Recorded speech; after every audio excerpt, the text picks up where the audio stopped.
Hello guys, good morning. આજના બ્લોગમાં તમારું સ્વાગત છે. સવારમાં આપણે કામ આવી ગયું હતું એટલે આપણે છે ને જવાનું હતું બારે, અને ત્યાં છે ને કામ પૂરું કરાવીને આપણે છે ને કદાચ તો લેટ થઈ જાય. પછી જો આપણે કોલેજે જવાનું હતું, અને કોલેજે છે ને થોડું ઘણું કામ હતું ને એ પૂરું કરીને આપણે નીકળી ગયા. અને જો હવે એમાં આટલા કાળા વાદળ હતા ને મને એમ થયું કે હમણાં વરસાદ આંબી પડવાનો હોય એટલે આપણે ફટાફટ ઘરે વયા જાય.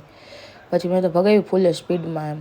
બધો ઘરે આવીને આપણે એને જમી લીધું, અને એને જમવામાં તો ઢોકળીને શાક ને રોટલી ઢોકળી હતી.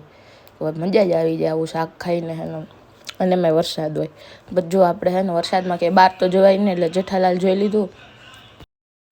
અને જેઠાલાલ જોઈને પછી આપણે વયું જવાનું હતું ઘાટે, કેમ કે આપણે એને શાંતિ પ્રાપ્ત કરવા માટે ગયા હતા. કેમ કે આટલું બધું પાણી હોય ને કોઈ હોય ને એટલે કેવી મજા આવે.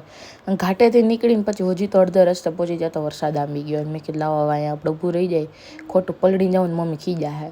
પછી જો ઘર આવીને ને મને એમ થયું કે આજે આપણે છે ને કંઈક બ્રાઉની જેવું બનાવી. બ્રાઉની બનાવી. હાલો, બ્રાઉની થતી હતી. મને લાઈક કરો, શેર કરો, કમેન્ટ કરો, ફોલો કરો. બાય.